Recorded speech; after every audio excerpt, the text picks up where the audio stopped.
हाँ ओके बच्चों, तो मैंने ये पहला चैप्टर आपके सामने रखा हुआ है पीडीएफ के रूप में।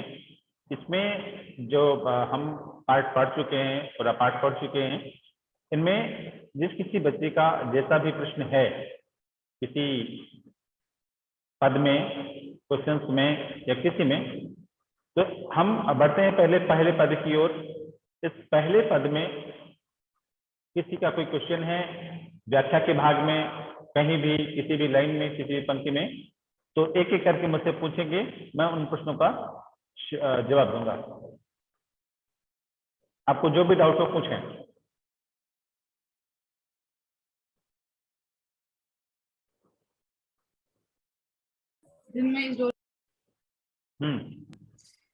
सर इसमें ये जो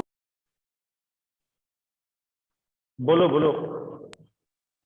तो उसको वो सर गोपियां उद्धव को भाग्यशाली कह रही हैं कि दुर्भाग्यशाली? भाग्यशाली कह रही हैं, लेकिन किस अर्थ में? व्यंग्य के अर्थ में। ठीक है, यहाँ पर उद्धव को गोपियां बड़भागी कहती हैं, भाग्यशाली कहती हैं, लेकिन किस अर्थ में? व्यंग्य के रूप में, उन पर व्यंग्य करती हैं वो। श्रुति समझ में आ रहा है? Yes sir. ओके, व्यंग्य के रूप में कह रही है बड़भागी है वो दुर्भाग्यशाली कि जिनके पास है उनके किसी स्नेह से वंचित है, तो इसलिए वो बड़भागी इसलिए कह रही है कि उस पर व्यंग्य कर रही हैं। और किसी का कोई प्रश्न है? सर लास्ट की 2 लाइन। श्रेया।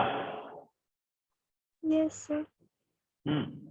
लास्ट की 2 लाइन्स हैं इसमें। प्रीति नदी में पाँव न बोर्यों, दृष्टि न रूप परागी, सूरदास अवलाहम भोरी, गुर चाटी ज्यों पागी। प्रीति नदी में पाँव न बोर्यों। आप भगवान के पास रहते हैं, गोपियां कहती हैं, उद्धव जी से बार बार कहती हैं कि जिस प्रकार से ज्यों जलमाह तेल की गागर बूंद न ताकों लागी, अगर घड़े में किसी बर्तन में तेल की एक परत लगा दी जाए, तेल उसमें लगा दिया जाए, फिर उसमें उसको जल में डुबाया जाए, तो जल का असर उस घड़े पर नहीं होता, यानी तेल की चिकनाहट के कारण वह जल उस पर चिपकता नहीं है। उसी प्रकार आप चिकने घड़े हैं। जिस प्रकार चिकने घड़े में तेल को लगा देने पर, गगर पर, उस पर किसी पानी का कोई असर नहीं होता है, तो आप भी तेल लगी हुई गागर के समान हैं। एक भी स्नेह की बूंद भगवान के पास रहते हुए भी आपको स्नेह की एक बूंद तक नहीं लग पाई। प्रीति नदी में पाँव न बोर्यों।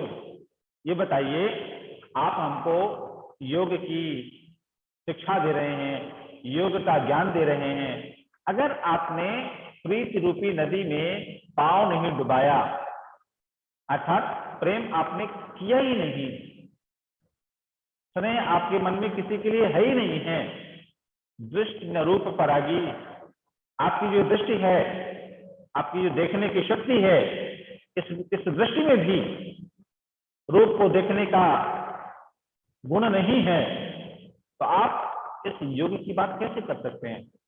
योग अच्छा है और स्नेह या प्रेम बुरा है, आप ऐसा कैसे कह सकते हैं? तो वही गोपियां कहती हैं, प्रीति नदी में पाँव न बोर्यों। अगर आपने उस चीज का अनुभव नहीं किया, आपने अगर कोई चीज खाई नहीं है, मीठा नहीं खाया, तो मीठा बुरा होता है, अच्छा होता है, कैसा होता है, उसका स्वाद कैसा होता है, आप कैसे बता सकते हो? नहीं। तो प्रीति रूपी नदी में आपने पाँव न डुबाया, आपके पास वो दृष्टि ही नहीं है जिसमें आप स्नेह और प्रेम की भाषा को समझ सकें, आप इसका निर्णय नहीं कर सकते। सूरदास जी गोपियों के माध्यम से कहते हैं, उद्धव जी को उत्तर देती हैं गोपियां कि अबला हम भोरी, हम जानती हैं कि हम अबला हैं, अर्थात निर्बल हैं, भोरी हैं अर्थात भोली हैं, और इतनी भोली हैं, इतनी सीधी हैं, गुड़ चाटी ज्यों पागी।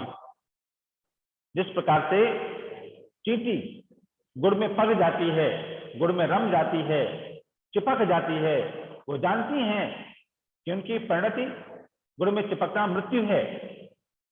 गुड़ में चिपक जाएंगे, पाँव में गुड़ लग जाएगा, फिर वो चल नहीं पाएंगे और मृत्यु को प्राप्त करेंगे।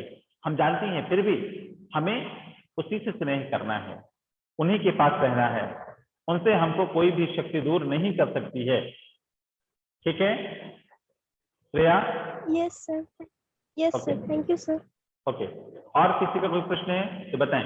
इस पहले पद में नहीं है तो आगे बढ़ते हैं अगले पद में।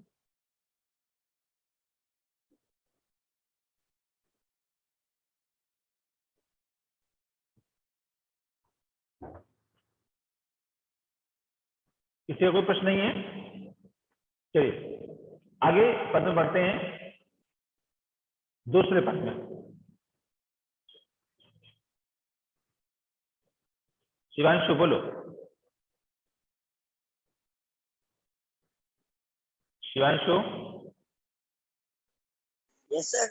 बोलो। सर कोई डाउट नहीं, वो तो थम्स अप का सिंबल है कि सब क्लियर है। सब क्लियर है? Okay, anyone? और किसी बच्चे का कोई प्रश्न है दूसरे पद में?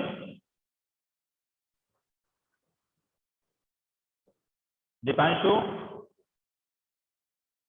Yes sir. आप बोल रहे थे? No sir. चलिए नैन्सी, यस सर। कुछ पूछना है?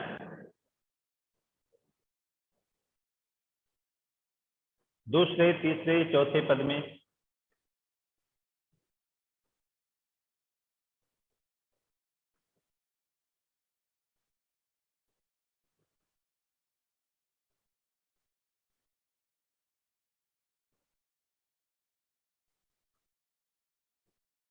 अगर नहीं है तो आगे बढ़े, मैं आगे बढ़ता हूं।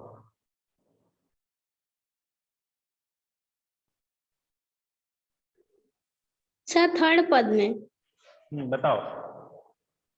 Sir, last second line. ये यस सर। ओके, जब वो गोपियों को संदेश देते हैं उद्धव जी, तो गोपियां कहती हैं हमारे हरि हारिल की लकड़ी, हमारे जो हरि हैं वो हारिल की लकड़ी के समान हैं। जब मैंने पढ़ाया था तो हारिल कौन होता है इसके बारे में बताया था, याद है आपको? Yes sir. ओके, तो वही गोपियां कहती हैं सुनत, अगर हम हमारे मन में किसी व्यक्ति के प्रति, किसी वस्तु के प्रति, किसी के प्रति कोई भावना है, अच्छी भावना है, तो कोई उसके बारे में कितना भी बुरा क्यों ना बताए, कितना बुरा क्यों ना कहे, हमको क्या वो अच्छा लगता है या पसंद आता है? नहीं आता। जैसे आप लोगों को मैगी बहुत पसंद है, दीपांशु? Yes sir. मैगी अच्छी लगती है? Yes sir. बहुत अच्छी लगती है। उसमें 2-3 साल पहले कुछ आया था न्यूज में, यस सर। ये बहुत नुकसान करती है, इसमें लेड मिला हुआ है, ऐसा वैसा सब कुछ है। हम जानते हैं लेड नुकसान करता है, सब कुछ जानते हुए भी कुछ दिनों बाद उसको बैन कर दिया गया, मैगी आना बंद हो गई। लेकिन दोबारा आई बाजार में तो उसमें कहा गया इसमें लेड नहीं मिला, ये लेड फ्री है। ऐसा ही है? Yes sir. लेकिन उसमें लेड है कि नहीं है हमने जानकारी नहीं की, हमने कोई टेस्टिंग नहीं की और हमने खाना शुरू कर दिया।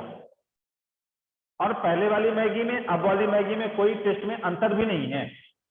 बोलिए सही है गलत? Yes sir. कोई अंतर नहीं है ना? Yes sir. तो हमारे मन में मैगी के विषय में, या एक मैगी का मैंने एग्जांपल लिया, और बहुत सारी चीजें हैं, कितना भी बुरा कोई क्यों ना भर दे, ये इतना नुकसान करता है, आपकी सांसें रुक जाएंगी, आपको ये हो जाएगा, आपको वो हो जाएगा, कौन मानता है? कौन सुनता है? तो हमारे मन में हारी की छवि ऐसी बसी हुई है जैसे हारी की लकड़ी, हारी पक्षी उस लकड़ी को पकड़ के रखता है, उसी प्रकार हमने हारी को पकड़ के रखा हुआ है। लेकिन अब आपके कुछ कहने के बाद ऐसा लग रहा है, सुनत जोग लागत है ऐसो ज्यों करुई ककरी। जो आप हमको योग की परिभाषा बता रहे हो, योग का लालच दे रहे हो, योग करिए, योग आपके लिए जीवन में फायदेमंद है, तो ऐसा लगता है कि योग करुई ककड़ी के समान है। हम जब कहीं कहीं ककड़ी खाते हैं, खीरा खाते हैं, गर्मियों में आता है, जब खाते हैं अचानक मीठा खाते खाते अचानक पेट में कड़वी ककड़ी आ गई तो क्या होता है, पूरे मुंह का स्वाद बिगड़ जाता है। तो उसी प्रकार हम जब सोवत जागत स्वप्न दिवस निष्कान कान जकरी, इनको हम गाते थे, ईश्वर का भजन करते थे, और आप आए हमको सिखा दिया कि नहीं, ये तो व्याधि है। सुनत जोग लागत है ऐसो ज्यों करुई ककड़ी, जैसे हमें ये कान रूपी ककड़ी खा रहे थे मीठी मीठी, और अचानक आपने जोग की बात सुना दी, जैसे जोग क्या हो गया, करुई ककड़ी के समान पड़ गया, स्वाद पूरा बिगड़ गया जीवन का। हे बुद्धो जी, सुख तो व्याधि हमको ले आए, हमारे लिए आप एक ऐसी व्याधि ले आए हैं। व्याधि मतलब एक बुरी चीज कहें, बीमारी कहें, ठीक है। जैसे हमारे शरीर में कोई पुड़िया फुंसी निकलाती है, फोड़ा हो जाता है, कोई चोट लग जाती है, तो हमारे शरीर में एक व्याधि है। तो हमारे लिए एक अभी व्याधि ले आए हैं, एक बीमारी ले आए हैं, और ऐसी व्याधि ले आए हैं जिसके बारे में ना आप जानते हैं, न सुना है, न कुछ देखा है उसके बारे में, वो हमको ले आए हैं। आपने कभी किया इसके योग के बारे में कोई जानकारी हासिल की है? कभी नहीं। लेकिन हमें भी आप लेके चलिए, लो भाई करो इसको। तो गोपियां कहती हैं, यह तो सूर तिनहि तपो, हे उद्धव, इस योग की भाषा को लेके जाओ, और योग की भाषा उन्हें ही सिखाओ जिनके मन चकरी, जिनके मन चकरी के समान यूं यूं घुमा करते हैं।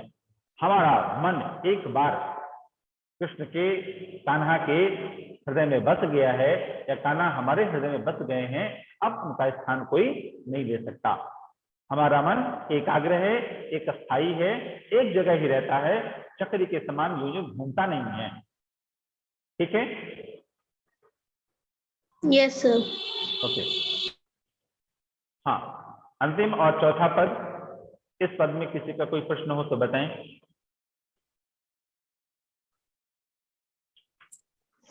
सर फोर्थ पैराग्राफ में फोर्थ लाइन बता दीजिए। लक्ष्मी सिंह, कौन बोल रहे हो बेटा तुम? अर्श। सर 4 पार्ट में लास्ट की लाइन, लास्ट की 3 लाइन। अर्श, एक मिनट, कौन बोल लाइन। रहे हो बेटा? हाँ, कौन बोल रहे हो? सर लक्ष्मी। हाँ, सर लक्ष्मी। लक्ष्मी भी बोल रही थी, अर्थ भी बोल रहा था। चलो लक्ष्मी बोलो, क्या सब पूछा तुमको? सर 4 पद की last 3 line. Last line? Yes sir, last की 3 लाइन। लास्ट की 3 लाइन। और अर्थ तुम्हारा क्या क्वेश्चन है? सर उसके ऊपर की एक और लाइन समझा दीजिएगा बस। बस ये चौथी से? Yes sir. ओके। और किसी का कोई प्रश्न है इसमें तो भी बता दीजिए।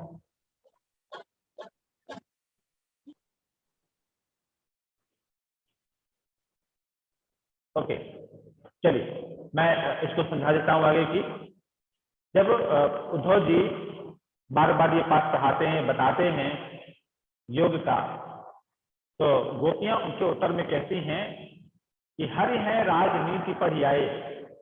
जो तुम्हारे हरि हैं, तुम्हारे भगवान हैं, तुम्हारे राजा हैं, अब उन्होंने राजनीति पढ़ ली है और शासक बन गए हैं, राजा बन गए हैं। ठीक है? राजनीति पढ़ते पढ़ते जब उनकी बुद्धि बढ़ गई तो उन्होंने हमारे लिए योग का संदेश पठाए। बड़ी बुद्धि जानी जो उनकी योग संदेश पठाए। जब हम ज्यादा समझदार बन जाते हैं अपने आप में, तो हम अपने से बड़ों को शिक्षा देने लगते हैं, सिखाने लगते हैं, योग का संदेश भेजने लगते हैं। उसी प्रकार गोपियां कृष्ण के लिए कहती हैं, ये उद्धव, तुम्हारे जो राजा हैं उन्होंने राजनीति पढ़ ली है तभी राजा बने हैं, और जब वो समझ गए कि राजा बन गया हूं मैं थोड़ा सा समझदार हो गया हूं, बुद्धिमान हो गया हूं, तो हमारे लिए योग का संदेश पठा दिया। भेज दिया।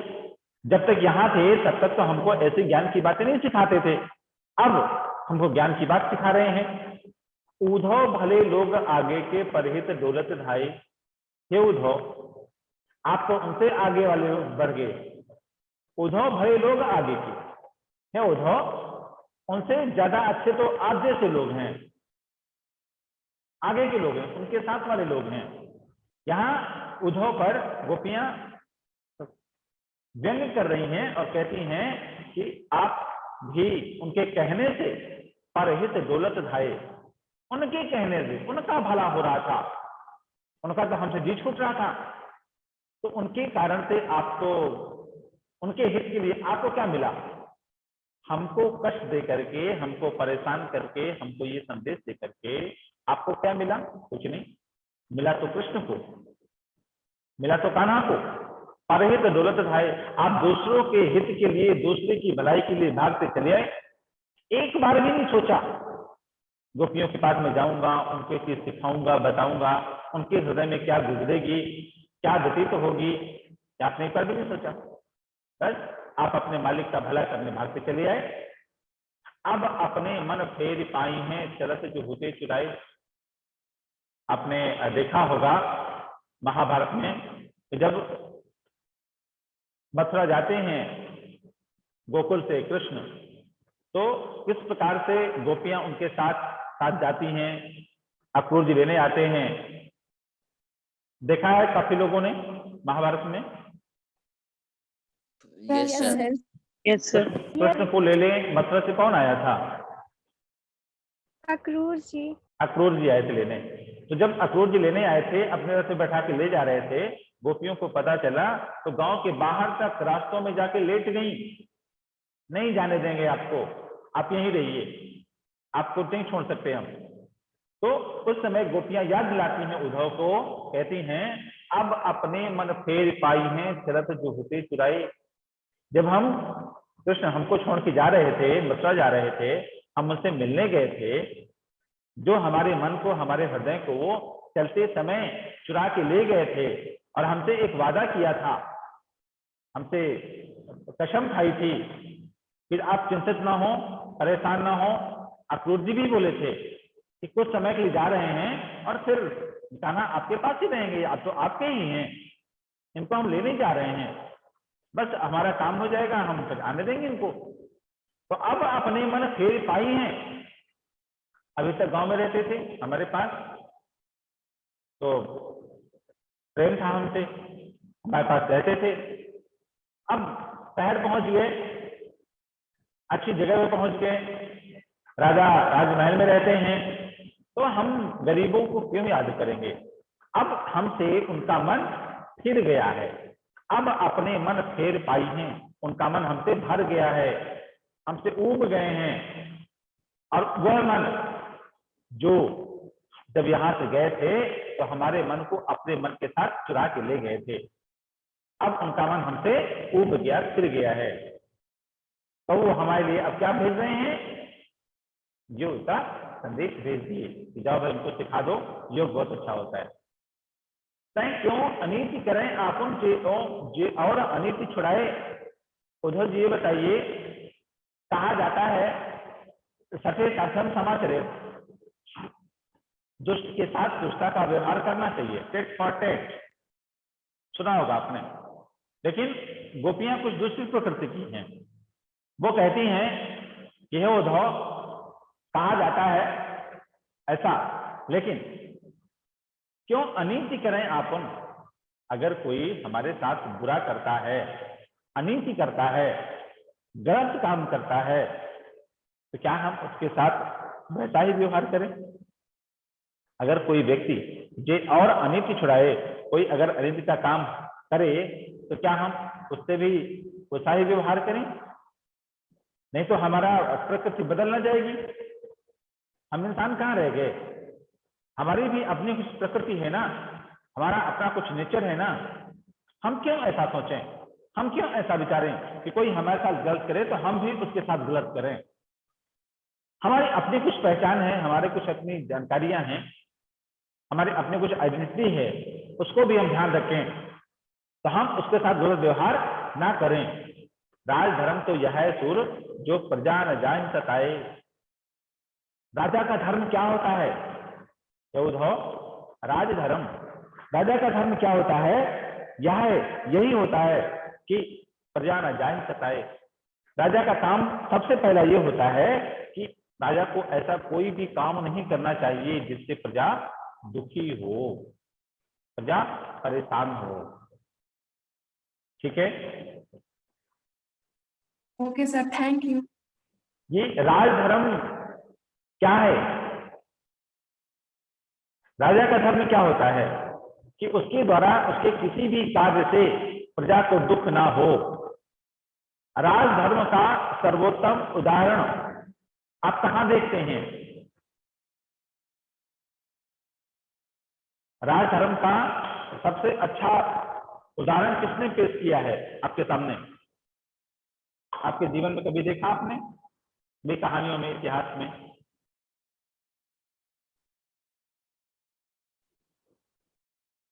राम जी ने। क्या किया था? राजा दस क्या किया था राम जी ने?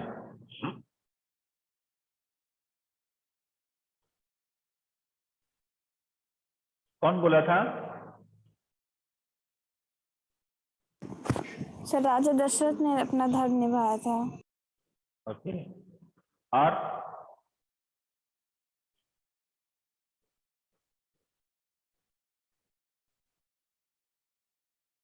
ओके, चलिए, रामचंद्र जी ने भी निभाया था।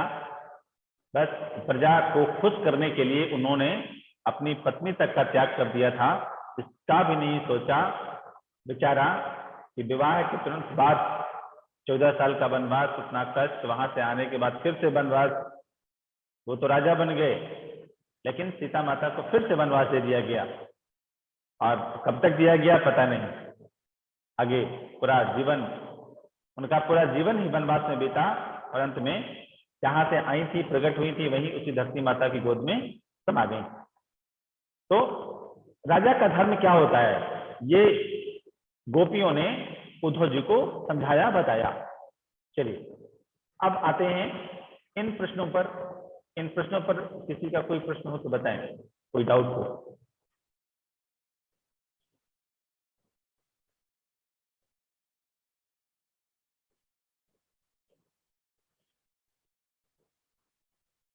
किसी का कोई प्रश्न है?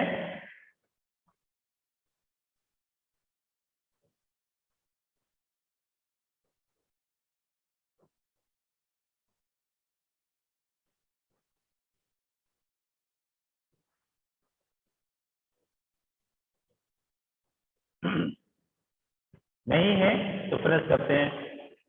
किसी का कोई प्रश्न है तो बताएं, नहीं तो मैं क्लास ओवर करता हूं।